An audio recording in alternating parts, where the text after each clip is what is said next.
And hello, meron pala akong gustong i-share sa inyo ng sabon na gagamitin kong bago. So, ano lang to, request lang to sa akin na i-review ko naman daw to. So, ipapakita ko muna ito sa inyo kung ano to ite-try ko.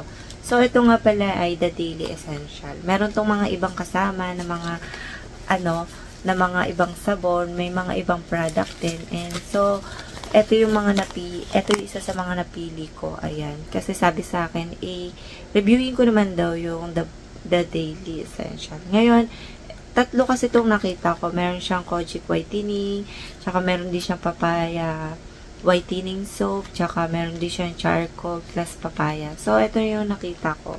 Ito yung mga napili ko. Saan ko to nabili? Sa TikTok na naman. Siyempre, alam nyo naman saan ako nakakakita ng mga ganito. Tsaka mas mabilis kasi yung mga review dun, diba?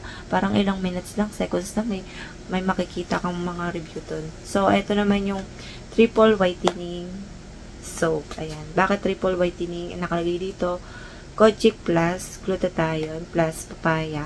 Ayan. Ayan siya. Ito yung box niya. Nabili ko to na 88 pesos tong dalawang to. Buy one take one kasi.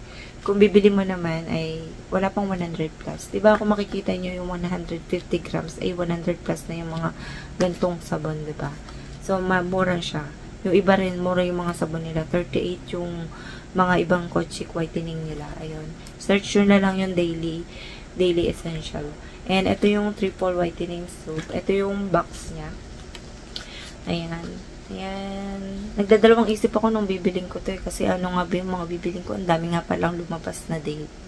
So ito yung box niya. Ayan. Dito yung expiration and manufacturing and paano siya gamitin, nandito rin. Ayan. Yung ingredients gusto nyo ilagay ko dito. Ayan. Diyan. Napakita ko. So, hindi ko pa siya nabubuksan or nga gagamit. Medyo matagal na to sa akin. Ngayon ko lang siya nabigyan ng review. Ayan. Medyo busy-busy kasi ako. So, ito yung itsura niya. Ayan, ang kapal. Tsaka ang bango niya, hindi siya masakit sa ilong. Ayan siya. Ayan. Medyo matigas siya. Dahil sobrang kapal. Gusto ko yung mga ganitong sabon. Sobrang kapal. Ayan, papakita ko lang muna. Ito yung plastic niya. Ayan. Ayan. Yung iba kasi, di ba, walang plastic. Nakalagay lang sa box. Yung iba naman, naka-plastic lang, walang box. Ang bango niya. Tapos ang mura lang, buy one take one, diba? 88 pesos. Meron ka ng dalawang sabon. May iba-iba kasing shop na iba-ibang presyo. Kaya hindi ko masasabi na yung pinaka-total na price nito. Meron to sa Shopee tsaka Lazada. Tignan nyo na lang din. Ayan siya. May tatak siya na the daily. Ayan lang. Ayan. Sobrang kapal. Mag-enjoy ako dito dahil ang bango niya. And titignan ko rin kung puputi nga ba ako dito or magkakaroon ako ng tsaka kung banat nga ba siya. So, wala nga palang nakalagay ako sa face. Ayan, wala akong nakalagay sa face. And matatanong niyo pala kasi may magtatanong dyan, nung nga ba yung gamit ko sa face? Sabon lang po yung clear white.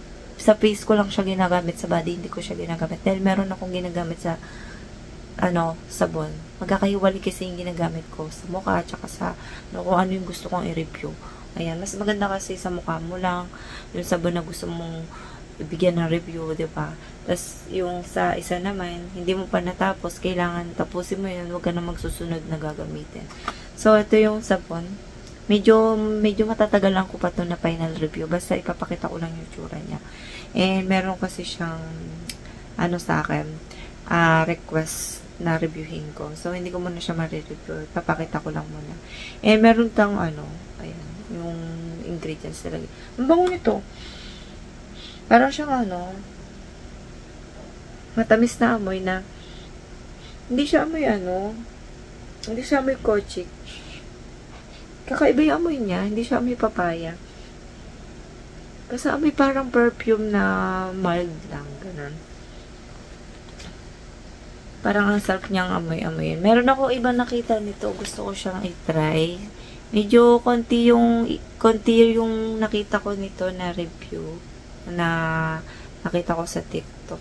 Basta sa mga TikTok, ako kumukuha ng mga pwede kong gustong i-review. And ayan naman yung skin ko. Alam nyo ba, pumuti-puti ako? Alam nyo bakit? Ito yung dahil sa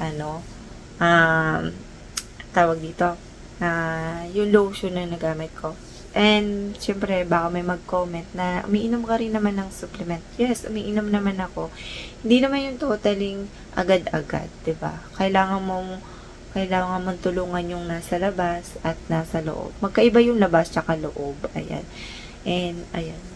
Mas mabilis na tulungan mo rin yung nasa labas. Yung lotion talaga, nakaputi talaga sa akin. Yung kay Hannes Glow Aloe Eyes. Yung pinartneran ko sila ng yung sabon niya na daily, ano ba yun? Bright, ano ba yun? Basta yung kulay pink nila, tas yung isa yung Aloe Eyes soap nila. Kasi nung time na nag-review ko nung bandang, hindi ko pa siya ginagamit, pinakita ko lang yung tsura niya. Medyo dark ako nun. Parang ito yata yung suot ko nun, tas medyo medyo dark talaga ako. Ito ko lang kasi yung medyo madark sa akin. Tas pagdating dito, maputi. Tsaka dito. Naka-t-shirt kasi ako lagi, ayan. Ayan, diba? Hindi pantay. Ayan. Tingnan natin kung mapapantay hanggang dito. Ayan. Hindi naman ako nagkaroon ng mga pimples. Pag ako nga pala nagre-review sa harap nyo, ayan. Ang makikita lang dito pag sinom talaga yan, ayan. Hindi naman ako sobrang kakinisan. Pag malayo, makinis talaga, diba? So, ayan. May mga spot ako dyang mancha-mancha yan. Mahirap tanggalin yan. Mahirap talaga. Kaya yung iba sinasabi nila, tatanggal yung ano nila, yung mga dark spot nila sa sabon. Ayan. Depende naman kasi kung may iniinom ka supplement, tapos tinutulungan mo yun nasa labas tsaka sa loob, mas mabilis. Oo. Oo, yun yung na-experience ko rin. Ito kasi, kahit umiinom ako supplement, depende naman kasi kung ano yung mga naiinom ko. Ayan. Ayan. Kasi baka na naman sabihin, maputi ka naman kasi, tsaka mabilis. Pag morena ka, medyo matagal-tagal. Pag maitim ka, mas more. Pero, effective naman yung mga lahat na natatry ko. Basta, medyo maputi-puti ka, makikita mo kaagad yung resulta. Ayan, ayun lang yung pinaka-hanas kong sinasabi sa inyo. Ayun. And, ayun.